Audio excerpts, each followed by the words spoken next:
just want to welcome everyone to our webinar today. If you're looking for the Field Experience webinar on upping your students' game with a sports marketing skills challenge, you are in the right place. Thank you so much for taking the time to join us. We're so excited today to have a dynamic conversation about our sports marketing skills challenge and how you can use it to up your students' game.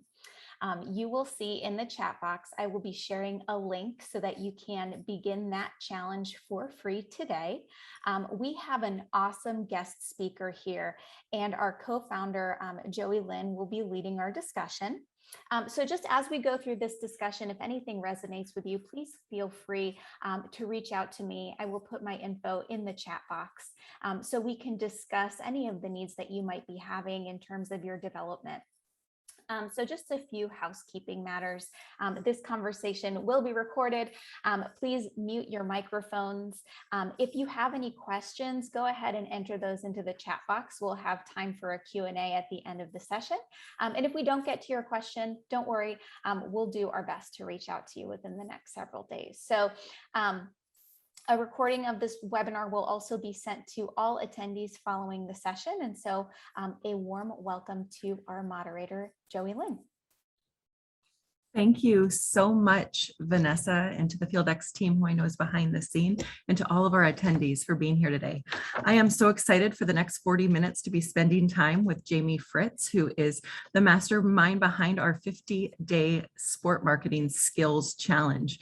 We had a lot of fun over the last little while bringing this to the forefront. So we're excited to be able to really spotlight that today in a way that, as Vanessa said, will allow for us to see how this will up our students' game, right? Our students, those next gen of sport management majors that are out there, and the professors that teach it. So with that, I just want to give a little bit of a background on Jamie, and then we will kick things off.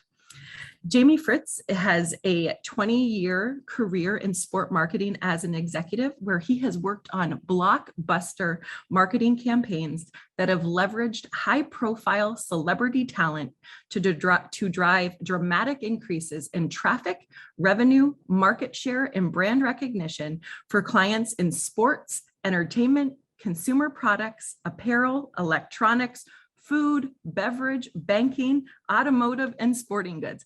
Believe me, the list goes on.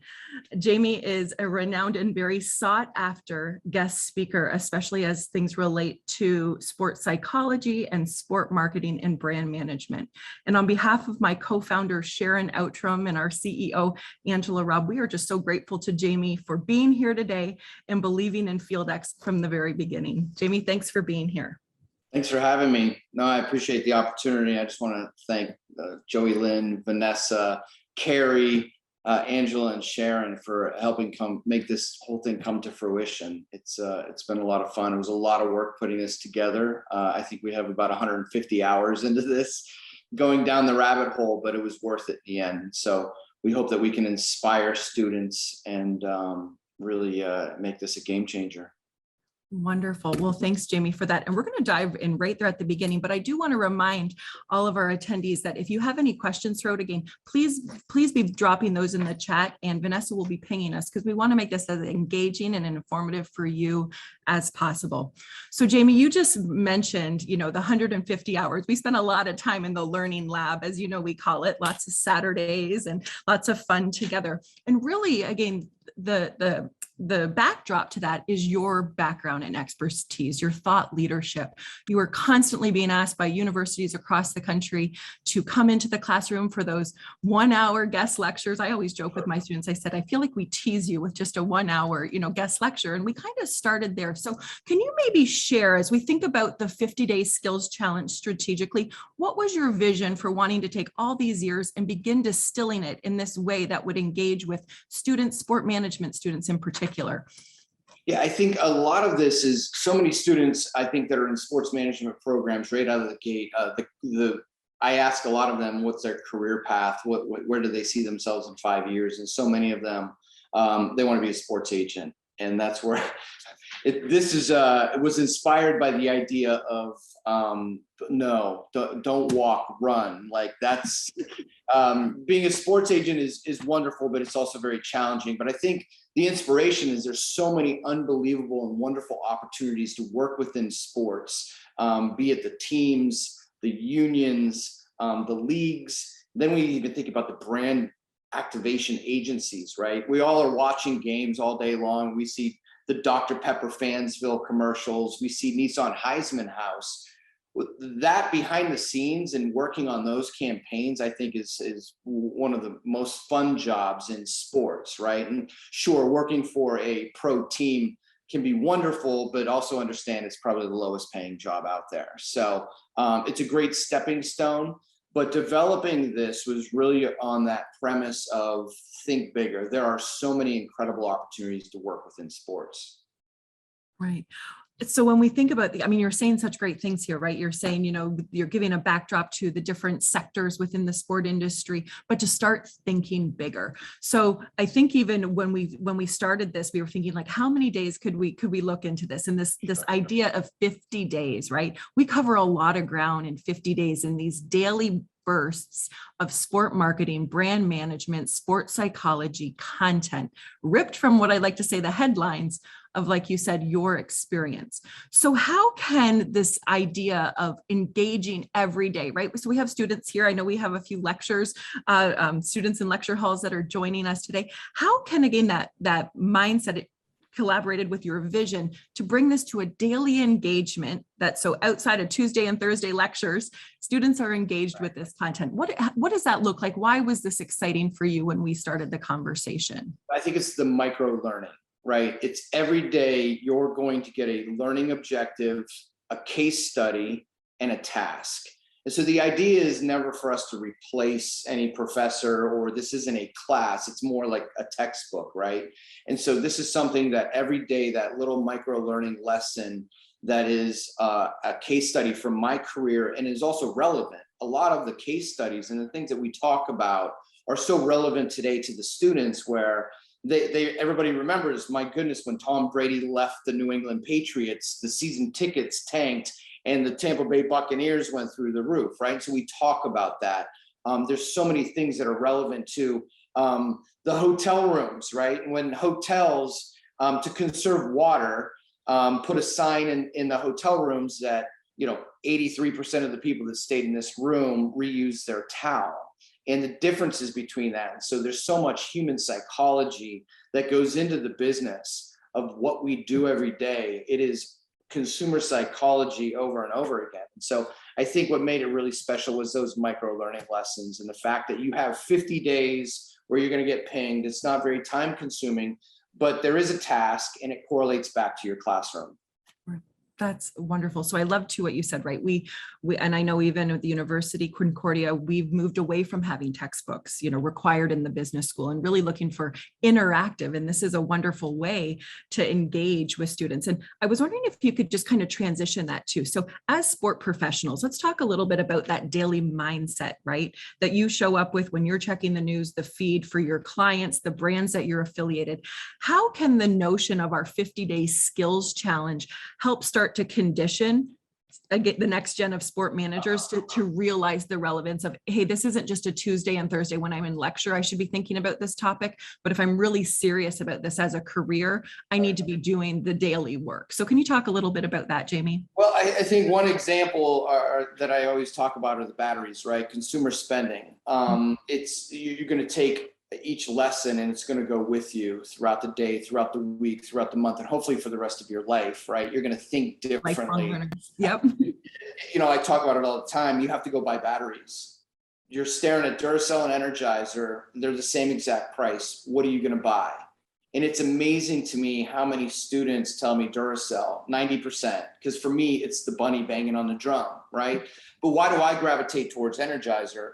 And a lot of people gravitate towards Duracell. And so when you think about that 5 to 7 impressions before you make a decision on a product, it's not that you're driving down the freeway and you see a Duracell billboard and you're getting off at the next exit. It's through multiple impressions of seeing the billboard, you hear the radio ad, you see the magazine article, you see the TV spot, so that the time comes that you need a product or you need batteries, what's the first thing that comes to your mind? And when we go through all those lessons and we talk about that, right? And when we do the classes, you know, we put up there the box of tissue that you blow your nose with, right? And I ask, what is that? And everybody says Kleenex. No, Kleenex is a brand, right? When was the last time you heard somebody say, oh, I got a runny nose. Hey, do you have any puffs or Angel Soft? No, everybody says Kleenex. You clean your ears. It's a cotton swab, but what does everybody call it? A Q-tip. It's a brand, right? The copier machine, they call it a Xerox. You show a hot tub, they say jacuzzi. But those were all brands that did brilliant jobs of marketing themselves so that when you think of the category, you think of the brand, right? And so those are the things that when we go through those, that I think they resonate with a lot of the students, and you take that with you. And you're driving down the freeway, you're going to look at billboards differently. Right. You're going to start thinking about that. And that's how it affects your life, and hopefully for the better in terms of how you can help grow a business. Right. And that's really the magic of what you did, right? You were using a lot of these analogies and these case studies as we were connecting in that learning lab, and really looking to bring it down into those bite size, right? So it's a daily engagement that's no more than 5 to 7 minutes that you're kind of engaged with the content. It might get you to think after that engagement throughout the day, throughout the rest of the week, till the next day's engagement, but everything is stacked in a way to start helping make sense of how and why we drive consumer decisions, perceptions, and consumer behavior, all of those things, which is wonderful. So Jamie, as a fellow sport business professor, I'm very proud of, kind of working in the industry and then bringing that real empirical wisdom into the classroom. And we know across the country, there's these amazing sport management programs or sport business programs. Can you start talking to us too about that shift where we're seeing learning outcomes, but we really need to be looking at these as career competencies, right? For what we're doing to help better prepare these students that are studying in these programs, whether it's undergraduate or master's. So when we start looking at the way you developed or the way you really wanted to present your content in the 50-day skills challenge, can you talk about those as career competencies? Well, I think a lot of them are relatable. Depending on which career path you're going to take, again, the foundation of it is consumer psychology, right? And so whether you can intern at the NFL and get a job at the league office, or you're going to get a job at the unions or any of the activation agencies, right? We talk about Verizon at one point had 5 different agencies of record, right? You have so many different agencies out there that are helping brands with their license. And so I think a lot of the stuff that we talk about are just examples in that business that can help you. I mean, we talk about the carrot and the stick, right? As just another psychology, right? It's that invoking either a pleasure or a fear into driving consumer behavior, right? And so Geico uses an investment of time for a value proposition of getting 15% or less on your car insurance, right? Where Allstate uses mayhem, where they invoke fear, right? To be better protected from mayhem, right? So it's that carrot and stick. One is a positive reaction, the other one is a fear. And so I think when you jump into a day where we talk about that, those are the type of lessons that will carry with you. Again, once you get into the business of sports, and whether you're at an agency, a union, or a league, I mean, you think about even at the team level, the sponsorship sales, and you have to sell a naming rights package. A lot of this stuff can correlate in depending on who you're dealing with across the table, right? And so you're trying to close a deal and walk them across that line. And so there's a lot of these fun little things that we do in the micro learning that I think will help you in that process. Right. And I think too, just to kind of give a shout out to, again, how the learning logic of the micro learning that we collaborated based on your subject matter expertise, the real notion of kind of that gamification, where again, if students are doing this individually, this is a way that they're leveling up their own competitive edge as, wanting to be seen as a candidate to be hired for that internship or job. If they're doing it in a class, they have the ability to kind of every day kind of see who's leading and responding to the to the content. So we're really having an engaging opportunity to keep the subject matter of what's happening in sport marketing in front of mind. And again, really, like you said, oftentimes those textbooks can kind of like when you drive a car off the dealership lot, it depreciates. Sometimes with a textbook, those case studies can become a little dated, and you're using such a ripped from the headline, ripped from like what happened several months ago, weeks ago, into this content. And so I think that's a real opportunity for students.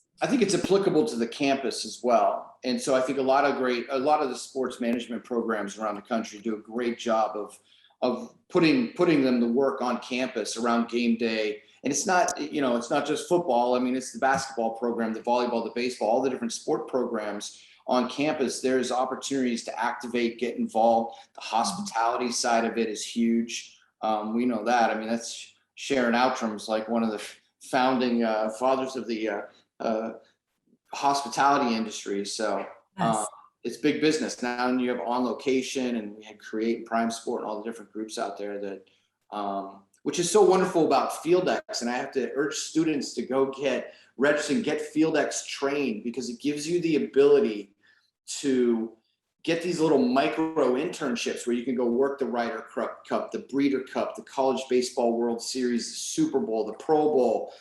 There's so many different opportunities where you'll be in hospitality. You're going to be working along executives from Bank of America, IBM, Microsoft, and even if it's just for a day or a weekend or 4 or 5 days, those are relationships that are going to go with you a long way. But you get graded, and it gives you that ability to grow a resume where when the time comes that you graduate after your 4 years or after a master's program, you have a resume of working all of these different sporting events, and you've worked alongside a lot of these executives that hopefully you're connecting with on LinkedIn, and you are primed and put in a position to apply and get in and start your sports career. Jamie, thank you for that plug about FieldX. We appreciate it so much. We'll take some Yeah, PS. that's what it's all Your about. time, but hey, we'll take the free plug from you, and really kind of giving us that stamp of approval as that training source. So thank you so much for that. And again, students and faculty and administrators, as you're hearing about the 50-day skills challenge, again, please, that link that Vanessa put, just to guess this a little short commercial break, the link that Vanessa put in there, please feel free to try this out. This is really going to be that game changer for you and your career, and how you can engage and create those innovative, active learning classrooms. So thanks for that. So Jamie, as we continue to talk about the 50-day skills challenge, can you share, we talk about a lot of the cases. We talk about how these cases are not only educational in the sense that they're going to inform students about understanding concepts to sport marketing, but they're in brand management and data analytics and human psychology and all of these things, but they're also about perception and mindset. And in this industry, as we know, it's not just competitive on the playing field, it's competitive as a business sector, and for people really looking and finding their way into these roles and positions with brands, with agencies, with leagues, across the board. Can you talk about maybe some of the cases that really resonated with you, that you were like, these have to make it into the 50-day skills challenge, and give maybe the participants watching today a little sneak peek as to some of those informative case studies? Oh, geez. I think the Odell Beckham Jr. Case study on Roar Beverage is one that resonates. Roar is an isotonic. So in beverage, you have, let me talk real quick. I'll just say, when you do deals, right, it's always interesting how you could do a deal with Pepsi, and exclusivity, they want all liquid, right? And so as an agent, you have to know that, okay, hold on a second. There's deals in coffee, water, soda, isotonic, milk, there's spirits, beer, right? So there's 7 different liquid categories. Isotonic is your Gatorade, your Powerade, all the isotonic beverage drinks. So Roar was a beverage out of Long Island that was interested. Now in 2014, Odell made the catch. He was probably one of the most coveted NFL players at that point in time.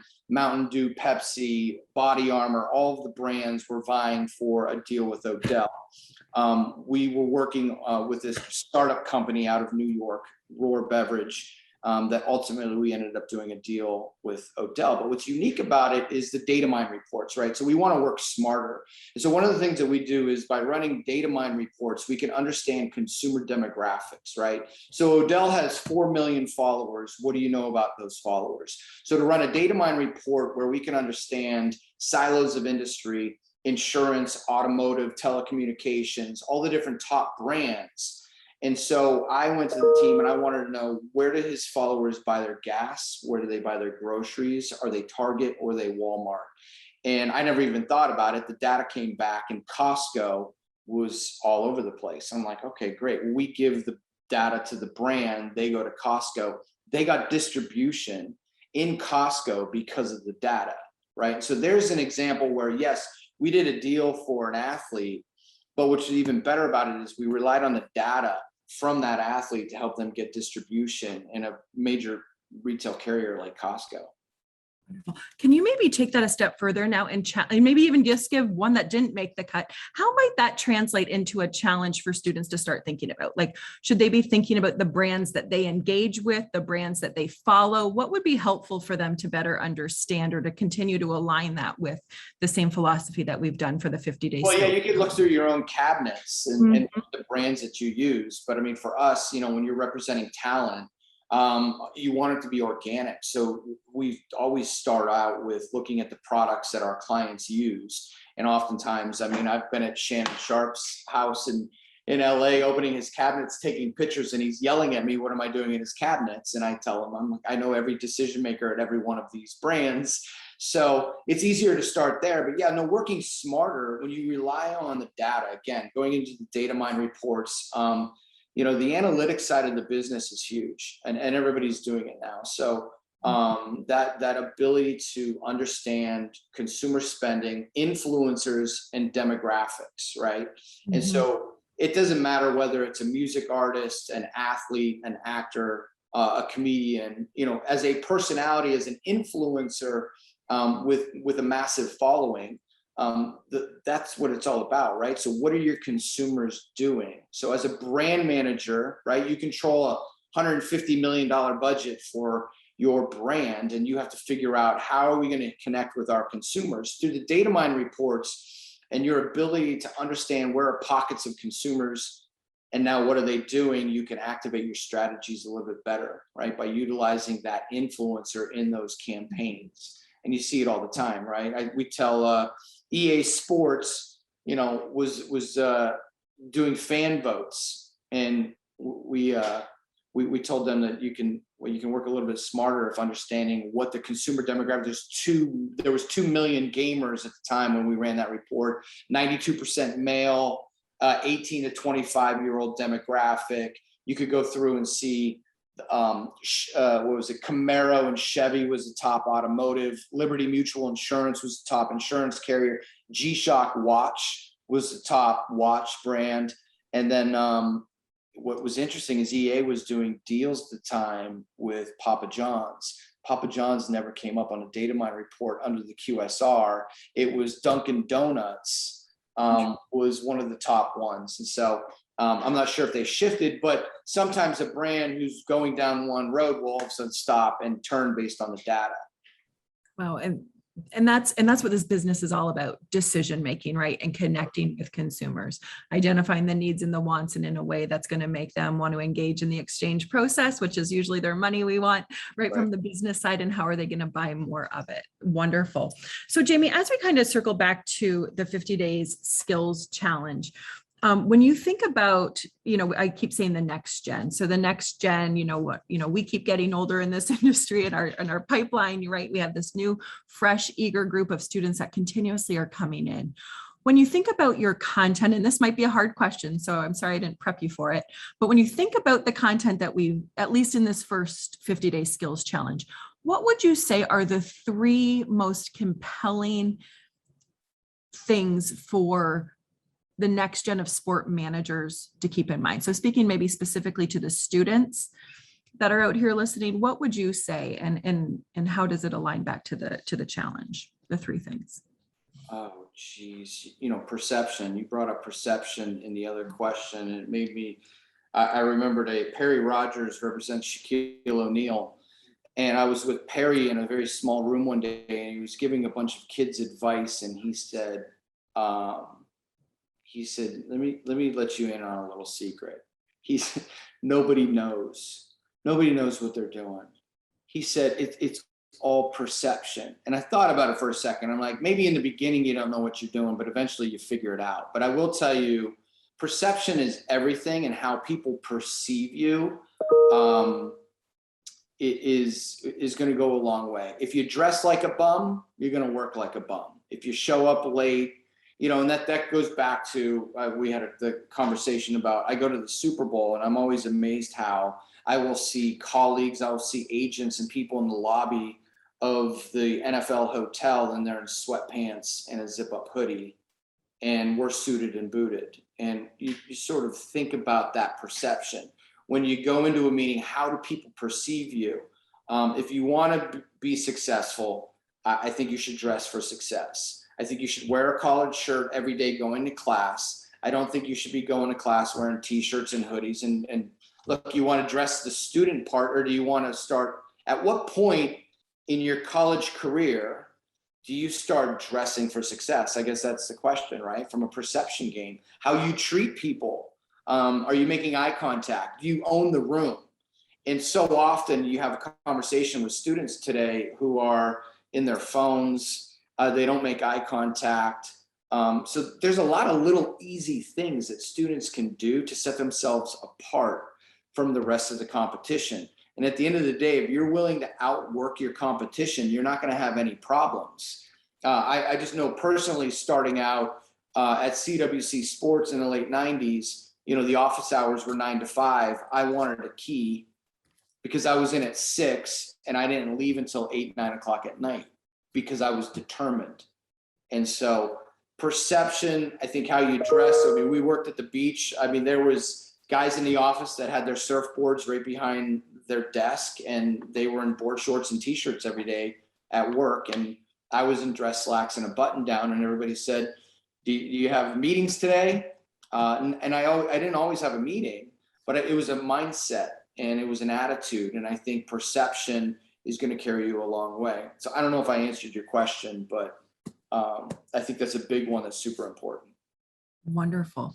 Wonderful. Well, thank you. And I know we've talked a lot about mindset and, that growth mindset, and really that versus a fixed mindset, right? That fixed mindset where sometimes we find individuals who are looking to come into this industry and they think they have that one contact who is, well, I know so-and-so, my friend or my uncle or my, my aunt, is so-and-so. And they don't realize, the growth mindset for just growing individually. And again, that's really, I think when you and I remember we actually had, quite an extensive, it might have ended up being 2 meetings in the Learning Lab getting started when we were talking about the vision and really wanting this to be relatable and to meet our learners where they are. We wanted to take kind of the fluff out of it and really come down to what they need to know. And we're here kind of in this 50-day skills challenge. You in particular, Jamie, I mean, you're leading the way as this like built-in 50-day mentor for students to coach them and guide them, not only in this broad subject area of sport business,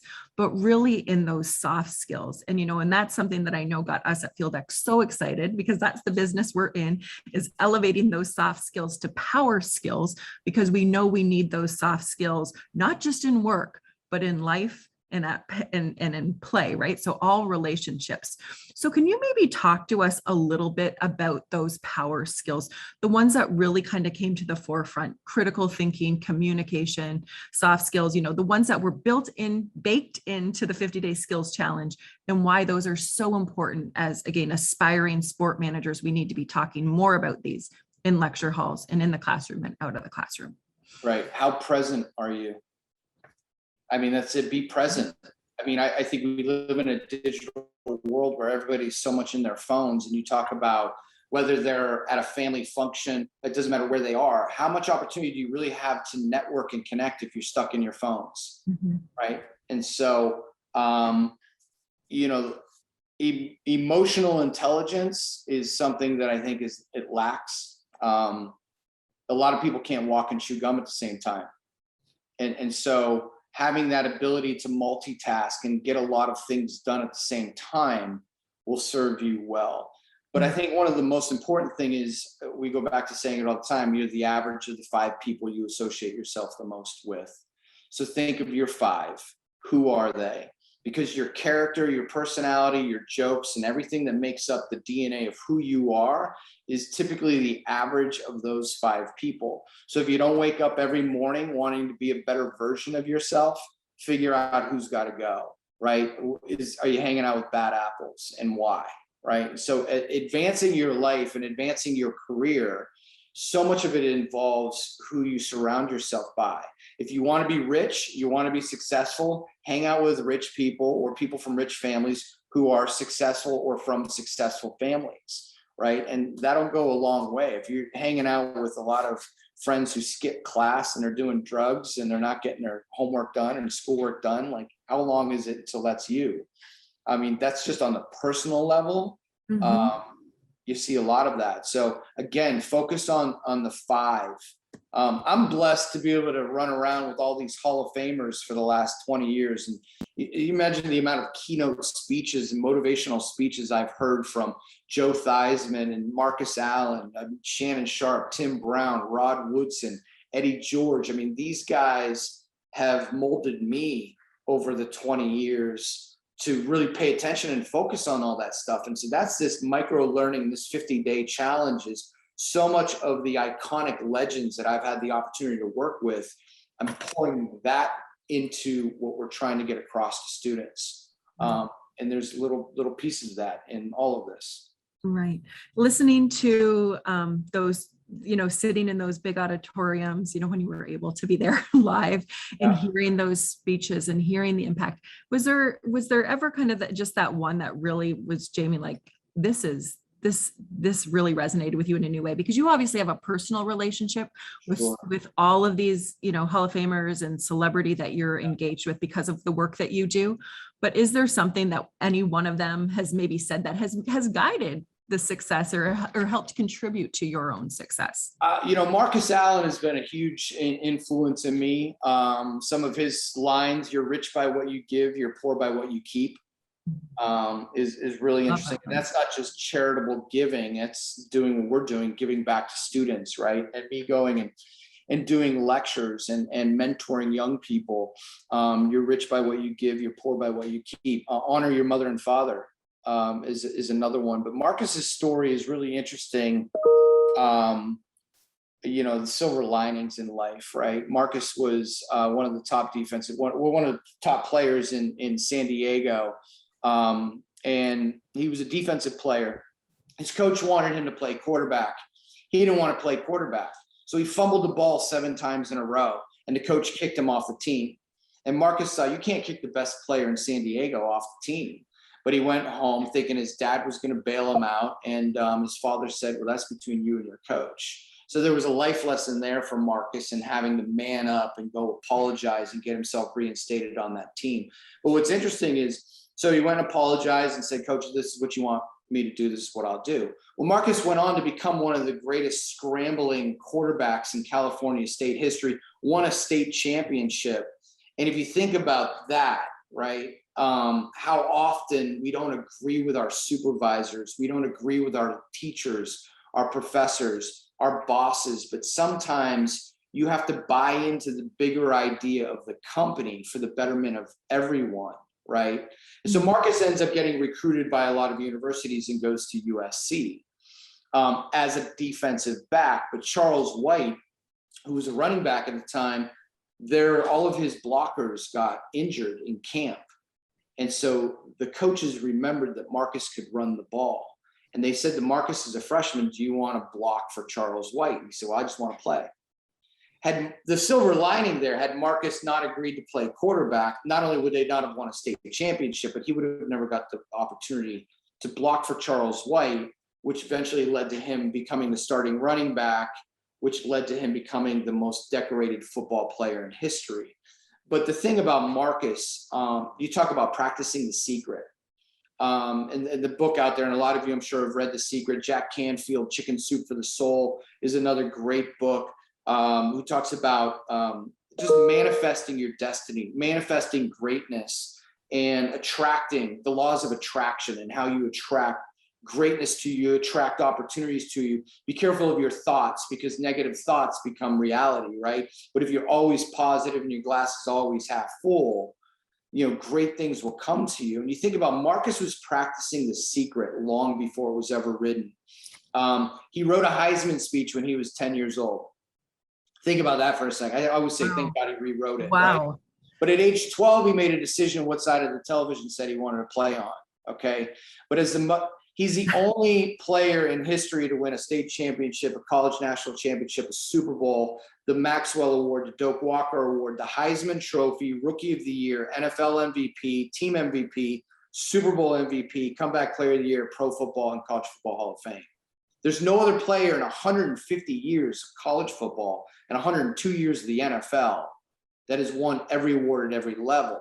But it all started from manifesting, okay, and putting it out there, and the laws of attraction. So to answer your question, I would say that Marcus has probably had the greatest impact, and you hear a lot of those messages and those words. You take it with you, and it becomes part of your life. Wow. Thanks for sharing that, Jamie. I know you'd shared some of that story with me before about Marcus, but truly kind of hearing that in those other sentiments that really have impacted you and continue. And again, seeing them translate into the work, and even the approach that you wanted to take to manifest this new approach to engage with the next gen of sport managers through this 50-day skills challenge, different than just being, and I don't want to say just being in the classroom, because there's certainly value to that when you're invited into the classroom, but this to kind of be that either send ahead or leave behind that continues to allow for the next gen of students to stay engaged, to start thinking about their own greatness. That's and right. how it can be manifested. When you think about great athletes, they manifest their playbook. They go through the plays in their mind the night before a game, right? The students, I mean, how often do you go through your test? You have an exam tomorrow, and how often do you go through your mindset of going through that test and manifesting that you're going to have a clear head and you're going to get all the answers right? You're going into a job interview. Like, how many of you process in your mind going into that interview, sitting down and manifesting just a relaxation and a confidence, right? Where you own the room, but have enthusiasm, and you're sitting down and going through an interview process. I mean, it translates through your whole life, whether you're trying to close a deal or get a job. Right. No, absolutely. And I love that. I love everything that you're saying there, because it is so important. And I think that mindset, like we we're just saying, and having to channel that and learning that it is something that you practice every day. For some, it might come a little more natural, and some it might be a little bit more heavy lifting, but your mindset for approaching tests, work, conditioning yourself, for the sport you play, but it's same conditioning yourself for the job that you want, the impact you want to make in a community, in this industry, who you aspire to be. With that, Jamie, I know. Sure. We don't get to pick and choose where we're born or how we're raised. We're all put on this earth with a certain set of circumstances, and it's up to you to make the best of your situation. So a lot of students can sit and focus on what they didn't have, or you can focus on what you have, right? Mm-hmm. And so that's something we don't get to pick and choose, but it's perception, right? And it's a mindset. And Richard Sherman talks about it all the time, growing up in Compton and Watts, and they grew up, and it was tough, right? But you have the opportunity to create your own opportunities, but it's all really through education, and it's through perception, and it's through how you motivate yourself. Right. Well, I just want to say it again, because I think that's a great quote from Marcus.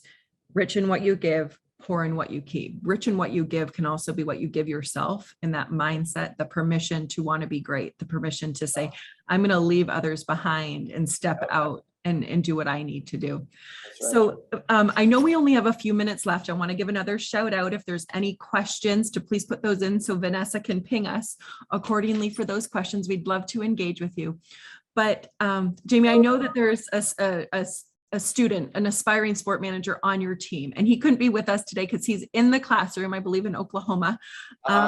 And although he got a real sneak peek. He got to really kind of Right. be there when we finally took everything from paper. It was put into our learning logic, put into the FieldX platform. Can you maybe just share with the faculty and administrators and students that are on the call? I mean, you and I can give testimonials on this content, and I know we had fun creating it and going through it.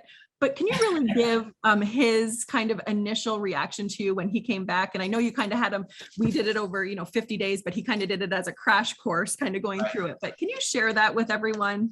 Well, I mean, we're biased, right? So, I mean, it's really Yes. hard to critique yourself. Like, of course, we think it's great. Like, this is informational and it's going to change people's lives. But until you have somebody take it, and John came in and I think he banged through it in like 3 days, but 3 full days of going through the whole thing. And when he was done, he was like, man, every day he's like, this is incredible, because while I'm in a sports management program at my university and we're learning, different subject matters, like this is real life.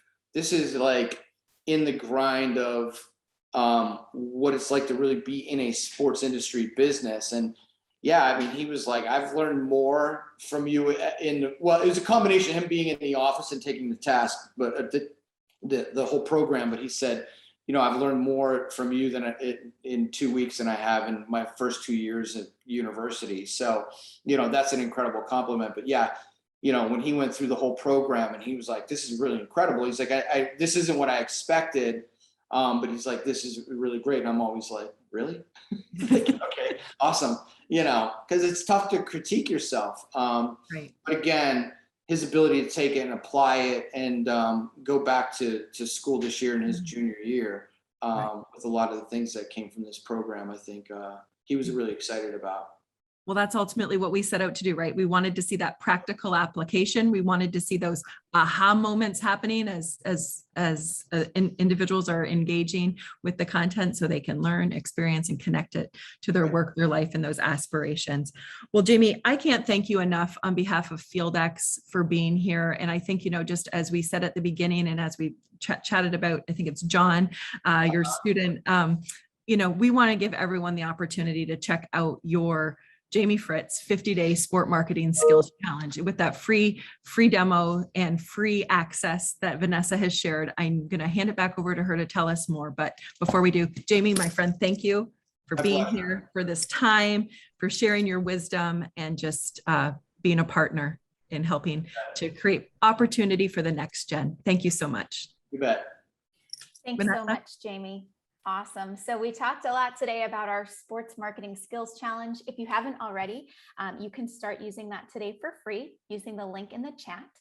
If you want to talk to us at FieldX about how to optimize your student career readiness with e-learning and real-world micro internship experiences, you can contact me directly. So I'd love to share with you how we're helping schools like yours develop really a career-ready student body. So my information is also in the chat. You will receive a survey via email. So please complete that survey for a chance to be entered to win a $25 Amazon gift card. So don't forget to do that. And also just keep an eye out for the recording. So we will be sending that out to you. So if your wheels are turning and you want to discuss, developing a program that will help your students to achieve more, please reach out to us. Thank you again, Jamie. Thanks everyone, and we'll see you next time.